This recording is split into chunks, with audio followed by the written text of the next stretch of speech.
Pickle, अचार, अठाणु। अचारों की जब हम आजकल बात करते हैं तो माँ के हाथ के अचार की चर्चा हर जगह होती है। और यहाँ पे आप जो अचार बनता हुआ देख रहे हैं, ये सच में माँ के हाथ का अचार है। It's handmade pickle made by mother herself.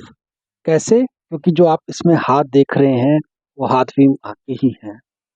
तो आइए देखते हैं कैसे ये माँ के हाथ से आम का अचार बन रहा है। ये आप देख रहे हैं, सभी इंग्रेडिएंट्स को अच्छे से इसमें मिक्स कर लिए गए हैं। बेसिक जो फंडा होता है अचार में बनाते वक्त केयर करना होता है कि जो इंग्रेडिएंट्स आप डालते हैं,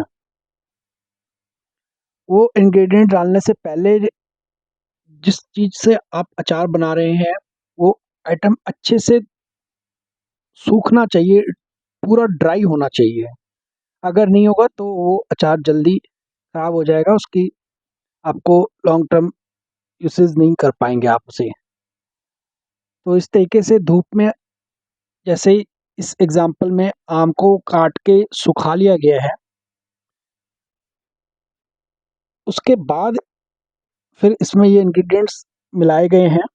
मेन जो इंग्रेडिएंट्स होते हैं किसी भी अचार में, वो आमतौर पे स्पाइसेस होते हैं। और स्पाइसेस में जैसे कि आप यहाँ देख रहे हैं, गरम मसाला हुआ, सौंफ हुआ, धनिया हुआ, इस टाइप से आप जो भी मसाले आमतौर पे सब्जियों के लिए यूज़ करते हो, उनमें से कुछ भी जो आपको पसंद है आप वो टेस्ट के अकॉर्डिंग डाल सकते हैं। कुछ में राई डलती है, कुछ में नहीं डलती है, कुछ में सिरका डलता है, विनेगर, कुछ में नहीं डलता है। तो वो अलग अलग अचार के जो मेथड्स होते हैं, पिकलिंग मेथड्स, उनके ऊपर डिपेंड करता है। तो इस अचार में आप देख रहे हैं कि सभी इंग्रेडिएंट्स को ऐड कर दिया गया है, लाल मिर्च भी है। और इसके बाद इसको अच्छे से मिक्स कर लिया जाएगा। जब पूरा मसाला सारा जो है, अब कुछ में जैसे सौंफ साबुत डलती है, कुछ में उसे क्रश भी कर दिया जाता है, सौंफ यानी फेनल। तो अरोमा उसमें होना चाहिए पिकल में, ताकि वो जैसे जैसे उसका एजिंग होता जाता है पिकल का, उसका अरोमा बढ़ता जाता है। तो आमतौर पे जो स्पाइसेस की हम बात कर रहे थे, उसमें एरोमेटिक सीड स्पाइसेस का ज़्यादा यूज़ रहता है पिकलिंग में। तो नमक चूँकि मेन बेस आइटम होता है, इसके अलावा वो अगर मतलब सॉल्टेड फ्लेवर का आप अचार बना रहे हैं या नमकीन है, तो उसके हिसाब से फिर तेल उसमें ऐड किया जाता है।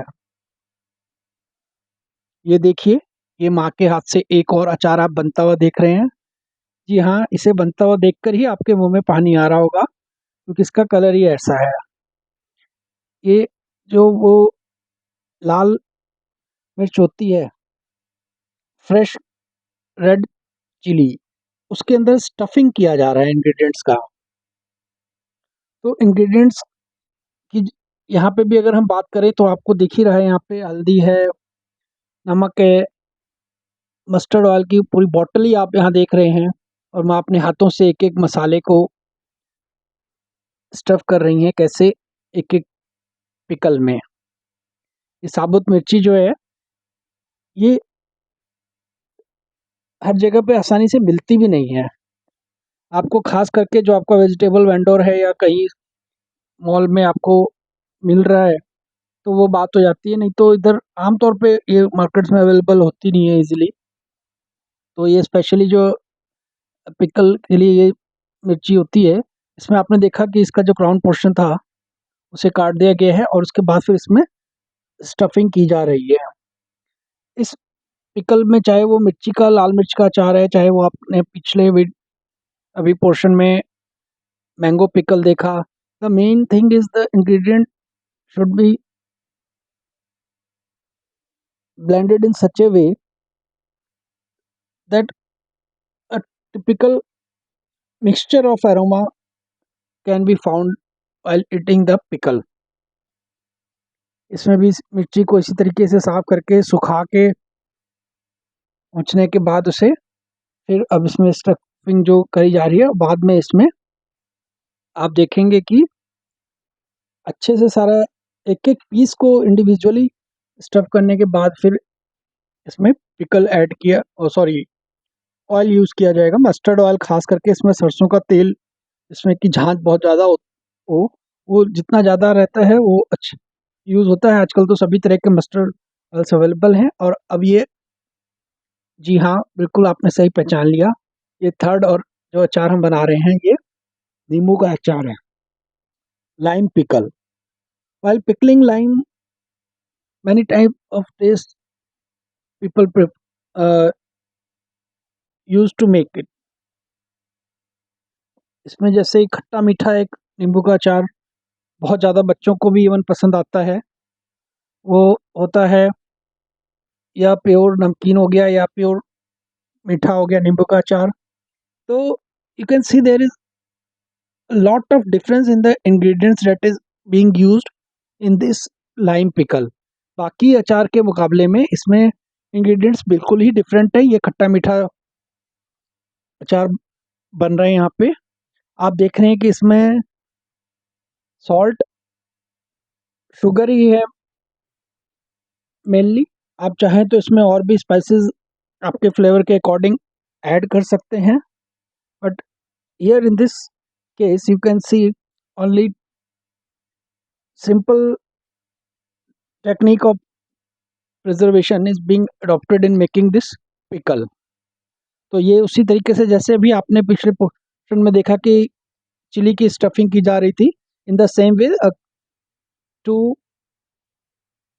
perpendicular cuts are made, and after that the spices, less masala for this pickle I would say, is being stuffed in a lime individually। और इसके बाद जब आप एक एक करके सारा स्टफिंग कर लेते हैं, उसके बाद फिर जैसे उनमें हमने ऑयल का यूज़ किया था, इसमें आप वो नहीं करते हैं। तो वही डिपेंड करता है कि आपका वो किस टाइप का मेथड आप बना रहे हैं। तो ये इसके एग्जांपल की बात करी, अलग अलग वेजिटेबल्स का इनके अलावा भी आप पिकल बनाते हैं, जैसे कि बहुत सारी चीज़ें हैं। इसके अलावा जो आप कॉमन आपको देखने को मिलता है अचार, उसमें कटहल का हो जाता है, डेट इज जैकफ्रूट पिकल। उसके बाद मशरूम पिकल। फिर विंटर्स में काफ़ी रीजन्स में गाजर का अचार बनता है, मूली का अचार बनता है।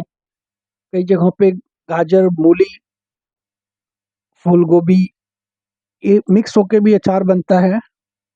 कहीं कहीं पे पत्ते गोभी का अचार बन गया। तो अचार की इतनी वैरायटीज़ हैं कि हो सकता है आपको ये वीडियो देखते देखते ही खाने की इच्छा हो रही होगी, बट जब तक आप माँ के हाथ का बना हुआ अचार नहीं टेस्ट करेंगे, तो कोई भी आपको अचार में वो टेस्ट मिल ही नहीं सकता, कितना भी अच्छा अपने उसको ब्रांड को यूज़ कर रहे हूँ। क्योंकि जो चीज़ और सबसे बड़ी बात ये है कि आप इसमें मेथड में देख रहे हैं कि टोटली ये हैंडमेड है,